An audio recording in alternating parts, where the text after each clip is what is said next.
Hello everyone, this is Utkarsh Shukla from Utkarsh education. बाल विकास for all exam series में, जिसके जरिए किसी भी एग्जाम में बाल विकास का जो सेक्शन आता है उसमें आपके नंबर अच्छे आ सकें, उसके लिए जो सीरीज चल रही है, जो प्लेलिस्ट चल रही है, उसमें आज के लेक्चर में हम बुद्धि के समूह कारक सिद्धांत को पढ़ेंगे। ठीक है, इसके नोट्स चाहिए हो तो टेलीग्राम से ले लेना। बेस्ट है कि पढ़ते जाओ, लिखते जाओ, वो बेस्ट होता है। तो मेरी तो सलाह है कि वही करना, वरना टेलीग्राम पे उत्कर्ष एजुकेशन चैनल है, वहां से ले सकते हो। Please subscribe my YouTube channel and like this video, जिससे मुझे सपोर्ट मिले। अगर आपको कुछ भी अच्छा लगता है, कुछ भी समझ में आता है, पेपर में इससे बाहर नहीं आएगा, ये गारंटी दे रहे हैं। पिछली साल के पेपर, इस साल जो पेपर हुए हैं दिसंबर और जनवरी में, केवी सीटेट का और जो केवीएस का पेपर फरवरी में हुआ है, मेरे पढ़ाई से बाहर कहीं नहीं आया है, आगे भी नहीं आएगा। I promise you that. Update करता रहता हूं मैं। तो आइए बिना टाइम बर्बाद के पढ़ना शुरू करते हैं समूह कारक सिद्धांत। ठीक है, समूह कारक सिद्धांत सबसे पहले किसने दिया? थर्स्टन ने। वैज्ञानिक का नाम है थर्स्टन। इन्होंने 2 किताबें लिखी, बुद्धि का स्वरूप और प्राथमिक मानसिक योग्यताएं। इन 2 किताबों में इन्होंने समूह कारक सिद्धांत का वर्णन किया है, बुद्धि का स्वरूप और प्राथमिक मानसिक योग्यताएं। इनके सिद्धांत का सबसे पहले समर्थन किया कैली नाम के वैज्ञानिक ने। कैली, ठीक है। इस सिद्धांत के अनुसार बुद्धि के 7 कारक या भाग होते हैं और हमारी बुद्धि इन 7 से मिलकर बनी होती है। इन 7 से मिलकर बुद्धि बनी होती है। ठीक है, कुछ हिस्सा मौखिक, कुछ शाब्दिक, इन सबसे मिलकर हमारी बुद्धि बनती है। बुद्धि के कुल 7 कारक या भाग हैं। पहला मौखिक कारक, शाब्दिक योग्यता। दूसरा शब्द प्रवाह, वाक शक्ति। ये दोनों एक साथ समझना।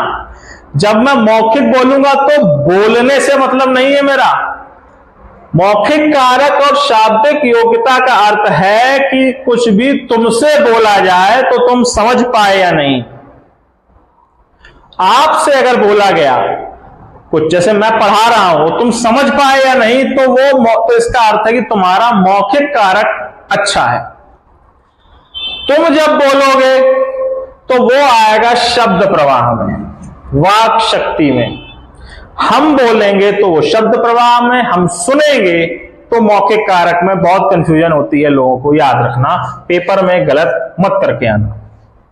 मौखिक कारक वर्बल एबिलिटी V, शब्द प्रवाह वाक शक्ति वर्ड पावर W। तीसरा स्थानिक कारक स्पेशल एबिलिटी, स्पेशल नहीं स्पेशल, SPATIAL, स्पेशल, स्पेस की जानकारी। कोई भी वस्तु किसी स्पेस में किस तरह से चल रही है, यही है ना, हाँ, उसको स्पेशल एबिलिटी कहते हैं। पेपर में सबसे ज्यादा पूछा जाता है कि एक व्यक्ति को हमने पहेली सुलझाने को दी तो उसने 7 में से किसका प्रयोग किया? तर्क क्षमता मत लगा के आना, स्थानिक कारक लगाना है। कोई वस्तु की मैकेनिज्म कैसे काम करती है, वो स्पेशल एबिलिटी, स्थानिक क्षमता में थर्स्टन बोल गए हैं। अपने मन से मत मानना। थर्स्टन के अनुसार अगर स्थानिक है, थर्स्टन का क्वेश्चन आया है तो स्थानिक ही लगाना पड़ेगा।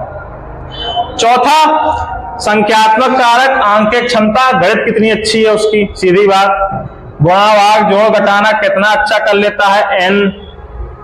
स्मृति कारक M, मेमोरी, कितना याद रख पाता है।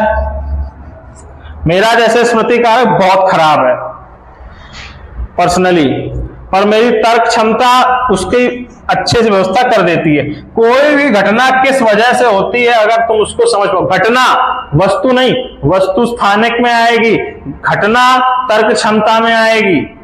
तो कोई भी घटना क्यों हो रही है, कोई भी फिनोमेना, कोई भी गुणधर्म किस तरह से काम कर रहा है, जैसे कि मैंने तुम्हें पत्थर फेंक के मारा तो तुम्हें लगा, तो वो स्थानिक कारक है। लगने पर चोट क्यों आई, क्योंकि न्यूरॉन यहां थे, इन्होंने यहां पर पेन रिसेप्टर जो तुम्हारे दिमाग में, उनको सिग्नल दिया। खून बहा, खून के अंदर जो प्लेटलेट्स होती हैं उनको सिग्नल गया कि खून रोकने के लिए थक्का जमाओ, वो सब तर्क क्षमता में आएगा। ठीक है, पर्यवेक्षण शक्ति आखिरी है, प्रत्यक्षात्मक गति परसेप्शन। परसेप्शन का अर्थ होता है कि ये जो 6 की 6 चीजें हैं, इनमें तुम्हारा जब कोई एक अनुभव बन गया, पत्थर फेंक के मारा, तुम्हें लगा स्थानिक और तर्क के कारण, तो अगली बार जब परमाणु बम फेंक के मारूंगा तो क्या लगेगा या नहीं लगेगा, उसका जो अंदाजा है वो पर्यवेक्षण शक्ति और प्रत्यक्षात्मक गति के कारण होगा। जो सीखा है उसको भविष्य में किसी नई चीज में कैसे प्रयोग करोगे, उसको पर्यवेक्षण शक्ति बोला जाता है, प्रत्यक्षात्मक गति बोला जाता है। ये 7 भाग हैं। हमारी मेमोरी जो इंटेलिजेंस है उसका फॉर्मूला पूछा जाए तो V + W + N + R + P + M + S, यह फॉर्मूला थर्स्टन ने दिया है।